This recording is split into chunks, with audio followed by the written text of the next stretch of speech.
Hello दोस्तों, good morning. स्वागत है एक बार फिर से आप सभी का एमजेटी एजुकेशन में। साथियों, सबसे पहले आगे बढ़ने से पहले आप सभी को मकर संक्रांति की बहुत बहुत शुभकामनाएं।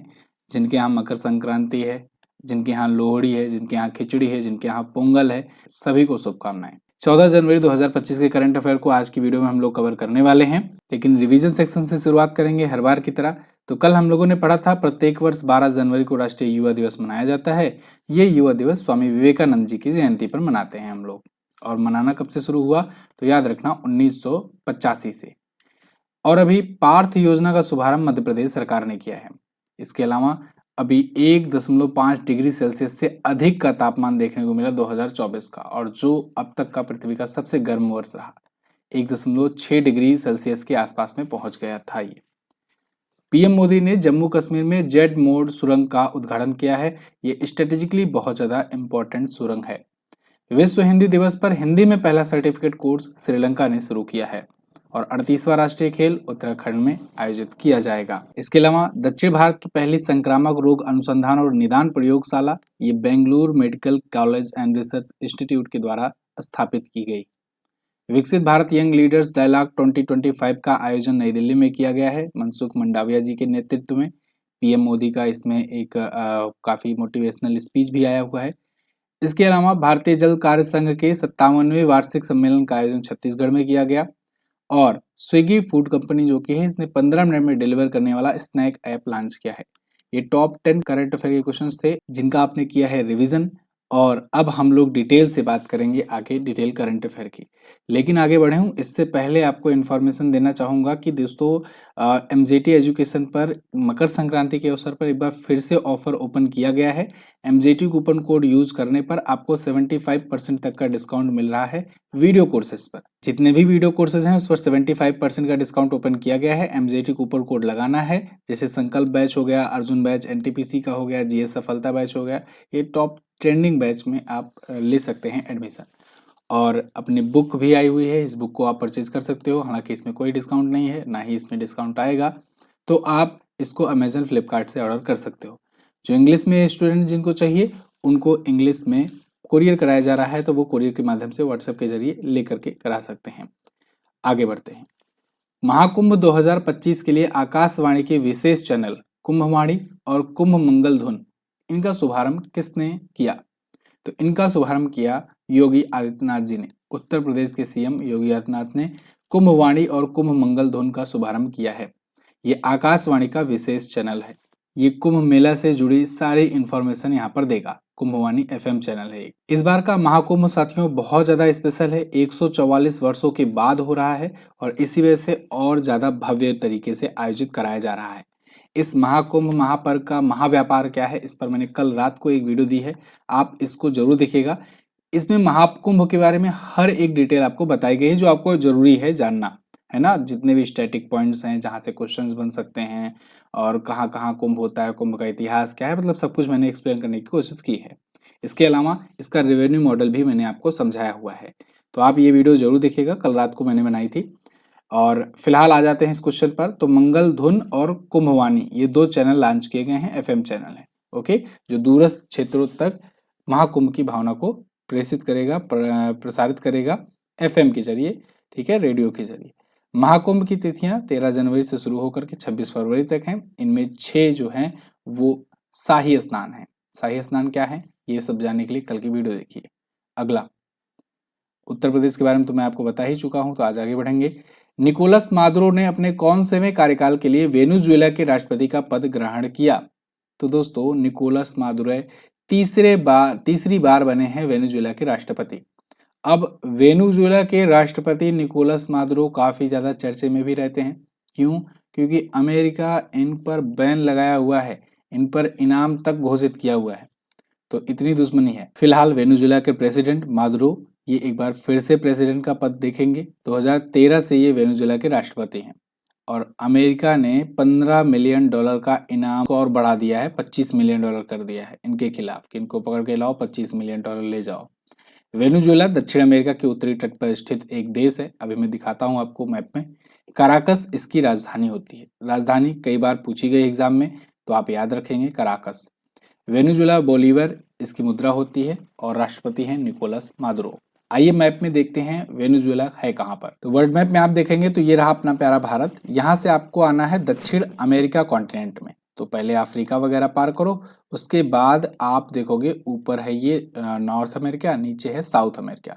साउथ अमेरिका में ही ऊपर ही आपको दिख जाएगा वेनेजुएला, यही है वो कंट्री, और कराकस इसकी होती है राजधानी। अब पिछले दिनों में और किन किन देशों के राष्ट्रपति और प्रधानमंत्री नियुक्त किए गए हैं, जैसे अभी लेबनान के बने हैं 2 वर्षों के बाद जोसेफ ऑन यहाँ पर राष्ट्रपति पद पाए हैं। मोल्दोवा के राष्ट्रपति बने मैया संदू। सीरिया के कार्यवाहक प्रधानमंत्री बने मोहम्मद अल बशीर। इसके अलावा घाना के राष्ट्रपति जान महामा बने। उरुग्वे के नए राष्ट्रपति बने यमांडू ओरसी। माली के नए प्रधानमंत्री बने अब्दुल्ला मेगा। मॉरिशस के प्रधानमंत्री नवीन राम गुलाम और वियतनाम के नए राष्ट्रपति बने लुओंग कुवोंग। अगला, आरबीआई ने बुलेट रीपेमेंट स्कीम के तहत गोल्ड लोन की मौद्रिक सीमा 2 लाख रुपए से बढ़ा करके कितना कर दी। तो आरबीआई ने बुलेट रीपेमेंट स्कीम शुरू की और इसके तहत, इस स्कीम के तहत गोल्ड लोन की जो मौद्रिक सीमा हुआ करती थी, मतलब गोल्ड दो पैसा ले जाओ, ये 2 लाख तक लिमिट किया गया था। तो ये अब बढ़ा करके कर दी गई है 4 लाख, यानी कि अब 4 लाख रुपए तक का लोन ले सकेंगे लोग, ठीक है ना। गोल्ड देने के बाद जो लोन मिलता है वो है गोल्ड लोन। तो बुलेट रीपेमेंट स्कीम के तहत ये होगा, मौद्रिक सीमा बढ़ाई गई है। अब इसके अलावा प्राथमिकता क्षेत्र ऋण लक्ष्य को प्राप्त करने में भी मदद मिलेगी। शहरी सहकारी बैंकों के लिए ये सीमा तय की गई है 4 लाख रुपए की। आरबीआई की बात करें अगर तो स्थापना 1 अप्रैल 1935 को हुई थी। मुंबई में इसका हेडक्वार्टर है। शक्तिकांत दास जी अब गवर्नर नहीं हैं, अब नए गवर्नर बन गए हैं 26वें गवर्नर कौन बन गए हैं, संजय मल्होत्रा। संजय मल्होत्रा अब नए गवर्नर हैं, ठीक है ना। 11 दिसंबर से मल्होत्रा जो हैं ये नए गवर्नर हैं आरबीआई के 26वें नंबर के, ठीक है ना। 25वें नंबर के शक्तिकांत दास थे, अब नए आ गए हैं। अगला देखते हैं, हाल ही में कहां पर स्वामी विवेकानंद जी को दर्शाती दुनिया की सबसे बड़ी 3D रंगोली का उद्घाटन किया गया।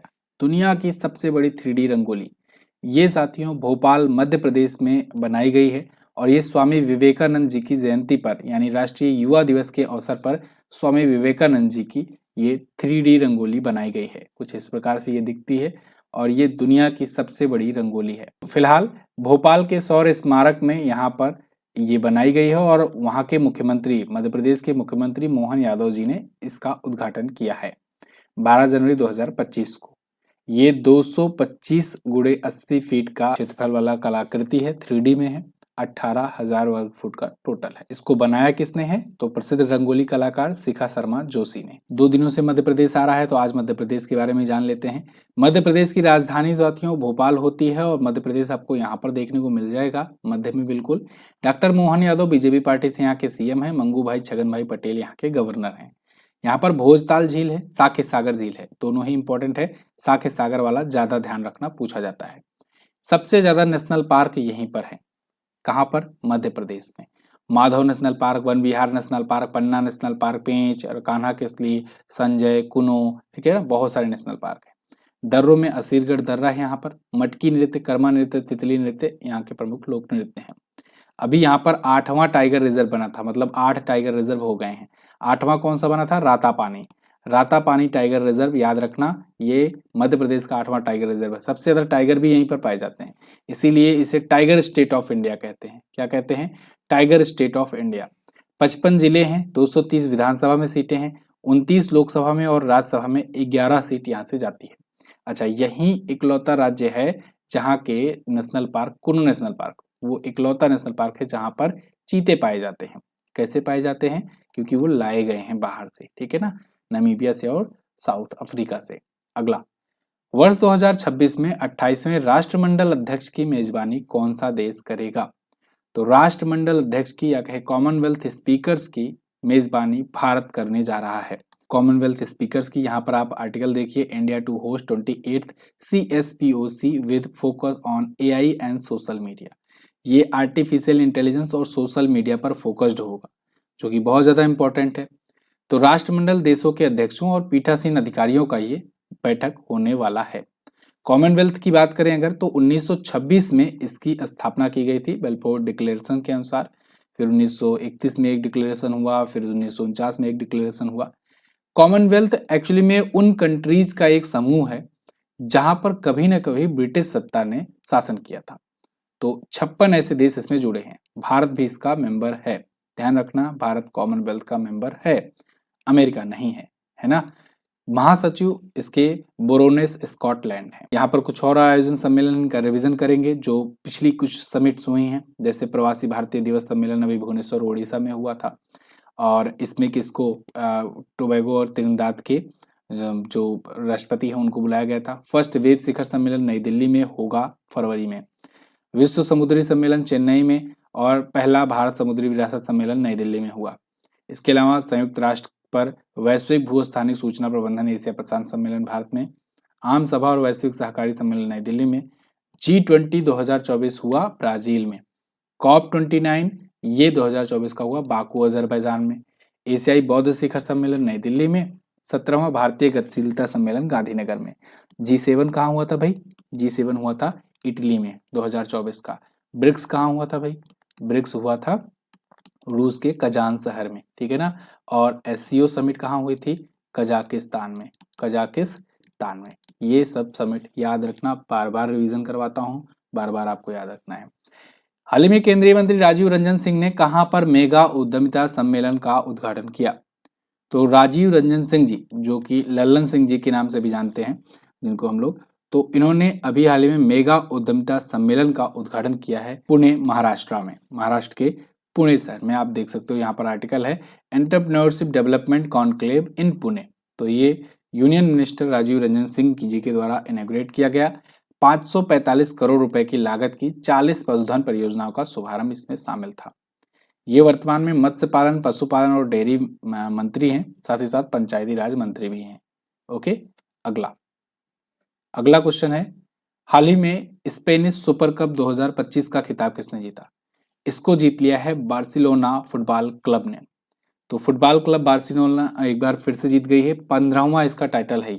ये अपना 15वां जीती है, लेकिन ओवरऑल इसका संस्करण जो है ये 41वां था। सऊदी अरब में आयोजित किया गया 8 से 12 जनवरी के बीच। रियल मैड्रिड को इसने हराया है बार्सिलोना ने, और ये जीत लिया है अपना 15वां स्पेनिश सुपर कप।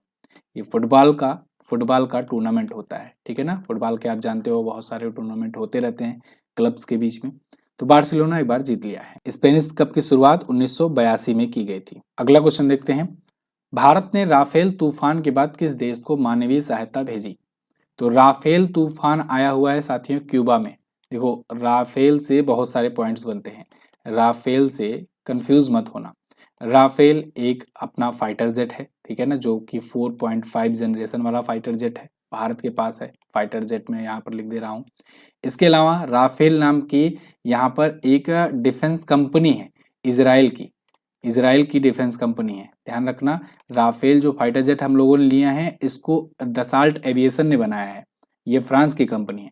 लेकिन इजराइल की भी एक डिफेंस कंपनी है राफेल, तो राफेल एविएशन जो है इजराइल की कंपनी है, और डसाल्ट एविएशन ने राफेल विमान बनाया है। दोनों में कंफ्यूजन होता है, इसलिए मैं बार बार बोल रहा हूँ। और तीसरा ये क्यूबा वाला राफेल है ना, क्यूबा वाला राफेल जो है ये एक तूफान है, चक्रवाती तूफान है। तो ये 3 पॉइंट याद रखना राफेल से। फिलहाल क्यूबा में यहाँ पर भारत ने ह्यूमैनिटेरियन सहायता भेजी हुई है। इनको एंटीपायरेटिक्स, दर्द निवारक, ORS, एंटीबायोटिक्स, मांसपेशियों को आराम देने वाली दवाएं, और ऐसी बहुत सारी दवाएं और खाने पीने की सामग्रियां भारत ने भेजी हैं क्यूबा को मानवीय सहायता के रूप में, कि वहाँ पर तूफान आया हुआ था।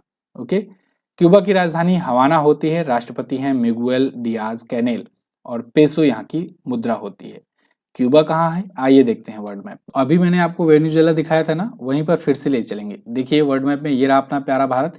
यहाँ से फिर आएंगे हम लोग साउथ अमेरिका कॉन्टिनेंट की तरफ, और वेनेजुएला पर पहुंचेंगे। ये वेनेजुएला याद है आपको? ऊपर अगर आप नजर डालो तो इधर नॉर्थ अमेरिका के ही कॉन्टिनेंट के अंतर्गत आता है क्यूबा, इधर दिख जाएगा आपको। क्यूबा, हैती, डोमिनिकन रिपब्लिक, है ना, तो ये सब देश यहाँ पड़ते हैं। तो ये है क्यूबा, हवाना इसकी कैपिटल होती है। अगला क्वेश्चन है, भारत क्लाइमेट फोरम 2025 में Bharat clean tech manufacturing platform का शुभारंभ किसने किया? तो इसका शुभारंभ किया है पीयूष गोयल जी ने। पीयूष गोयल जी भारत क्लाइमेट फोरम का उद्घाटन किए। इसमें भारत क्लीनेट मैन्युफैक्चरिंग प्लेटफॉर्म भी शुरू था। तो ये क्लाइमेट को लेकर के था, और इसमें भारत के सौर, पवन, हाइड्रोजन और बैटरी से चलने वाले, मतलब आप समझो रीन्यूएबल एनर्जी से चलने वाली जो भी एनर्जी सोर्सेज हैं उनके लिए ये डेडिकेटेड रूप से था, भारत क्लीन टेक विनिर्माण प्लेटफॉर्म। तो 2030 तक हम लोगों ने लक्ष्य रखा है कि 500 गीगावाट स्वच्छ ऊर्जा का एनर्जी का उत्पादन कर सकें, और उससे पहले ही 200 गीगावाट लक्ष्य हासिल कर लिया है भारत ने। 300 और गीगावाट लक्ष्य हासिल करना है अगले कुछ सालों में। तो आत्मनिर्भरता, नवाचार और स्वच्छ ऊर्जा परियोजनाओं के विकास पर जोर देने के लिए Bharat clean tech manufacturing platform शुरू किया गया। रिन्यूएबल एनर्जी मतलब आप समझ रहे हो ना, रिन्यूएबल एनर्जी मतलब आप समझो अक्षय ऊर्जा। अक्षय ऊर्जा मतलब जिसका क्षय ना हो, या जो प्राकृतिक संसाधनों से उत्पादित की जाती हो, जैसे कि सोलर एनर्जी हो, पवन एनर्जी, विंड एनर्जी हो, ठीक है ना, हाइड्रोजन, बैटरी क्षेत्र वगैरह। तो मान लो ये तो बैटरी बनाए जाते हैं पहले, लेकिन अब इनसे क्या होता है, कार्बन डाइऑक्साइड का एमिशन नहीं होता है। तो जब कार्बन डाइऑक्साइड का एमिशन नहीं होता है तो हमारा पर्यावरण शुद्ध रहता है। वो अलग बात है कि बैटरी रिक्शा चला करके या कहीं बैटरी वाली कार चला करके हम लोग पर्यावरण तो बचाते हैं, लेकिन जिन फैक्ट्रियों में ये कारें बनती हैं या बैटरियां बनती हैं, उनसे बहुत ज़्यादा उत्पादन हो जाता है, जिनको कवर करने में लगभग अगर आप लगातार 8 से 10 साल लगातार चलाओगे तब जा करके उतना रिकवर होगा, और तब तक तो गाड़ी खराब हो गई रहेगी। खैर, इस पर अभी और शोध चल रहे हैं, शुरुआत हुई है और धीरे धीरे सुधार आएगा। अभी तो बस पब्लिक केवल इस बात से खुश है कि हाँ, बैटरी वाला अगर गाड़ी चला रहे हैं तो मतलब हम पर्यावरण को शुद्ध रख रहे हैं। नहीं, चार्जिंग स्टेशन भी आप ध्यान में रखिए, उससे भी एमिशन हो रहा है, या उसकी मैन्युफैक्चरिंग प्लांट से भी एमिशन बहुत ज़्यादा हो रहा है। चलिए अगला देखते हैं। हाल ही में बांग्लादेश के किस बल्लेबाज ने अंतर्राष्ट्रीय क्रिकेट से संन्यास की घोषणा की? तो अंतर्राष्ट्रीय क्रिकेट से संन्यास ले लिया है फाइनली तमीम इकबाल ने। तमीम इकबाल एक बहुत ही चर्चित नाम था, अगर आपको याद हो तो पिछली साल ये एक बार संन्यास ले चुके थे। ये काफ़ी इमोशनल होकर के संन्यास लिए थे। तो वहाँ की प्राइम मिनिस्टर, तब तत्कालीन प्राइम मिनिस्टर थी शेख हसीना, और अब तो नहीं है, अब तो इंडिया में है फिलहाल। तो तब इन्होंने इनसे बात की, उसके बाद इनसे इनको दोबारा से वापसी करवाया, तो ये दोबारा से वापस आ गए थे। लेकिन अब 1 साल बाद इन्होंने इस्तीफे की ऑफिशियल घोषणा कर दी है। अब इनका अंतर्राष्ट्रीय क्रिकेट संन्यास कंप्लीट होता है। इस बार तो शेख हसीना प्राइम मिनिस्टर भी नहीं है। फिलहाल ये बांग्लादेश के क्रिकेटर हैं तमीम इकबाल, और इन्होंने 15,192 रन बनाए हैं बांग्लादेश के लिए अंतर्राष्ट्रीय मैचों में, जिसमें से 5,134 रन टेस्ट में, 8,357 रन वनडे में और 1,758 रन T20 इंटरनेशनल में इन्होंने बनाए हैं। काफ़ी फेमस खिलाड़ी थे, काफ़ी सीनियर खिलाड़ी थे। लास्ट मैच इन्होंने सितंबर 2023 में न्यूजीलैंड के खिलाफ खेला था। ओके, तो इन्होंने संन्यास की घोषणा कर दी है। तो ये थे आज के दिन के टॉप 10 करंट अफेयर के क्वेश्चंस। आई होप आपको वीडियो पसंद आई होगी। अगर वीडियो पसंद आई है तो इसको लाइक कीजिएगा, शेयर कीजिएगा। साथ ही साथ में कल मैंने जो क्वेश्चन पूछा था उसका आंसर देखते जाइए। हेनले पासपोर्ट इंडेक्स में इस बार कितने कंट्रीज को शामिल किया गया था? तो 199 में। पहले पर कौन रहा? तो सिंगापुर रहा। भारत किस स्थान पर रहा? तो 50वें पायदान पर भारत आ गया है खिसक करके। अब दूसरा क्वेश्चन था प्रवासी भारतीय सम्मान पुरस्कार कितनों को मिला? तो 27 को मिला इस बार। आज आपको क्या बताना है, 2024 का सबसे गर्म दिन कौन सा रहा था? ऑन एन एवरेज पूरी पृथ्वी पर बताना, ठीक है ना। गर्म दिन का मतलब गर्मी के मौसम का कोई दिन मत बता देना। पूरी पृथ्वी का औसतन सबसे गर्म दिन वर्ष 2024 का कौन सा रहा था? वर्तमान में श्रीलंका में भारतीय उच्चायुक्त कौन है, ये भी बता दीजिए, बहुत इंपॉर्टेंट है। और अपनी बुक जो आई है इसको आप जाकर के ऑर्डर कीजिए फटाफट से। ये आपके पढ़ने वाली स्टडी टेबल पर होनी ही चाहिए, बहुत ही महत्वपूर्ण पुस्तक है। चलिए, थैंक यू सो मच। जय हिंद, वंदे मातरम।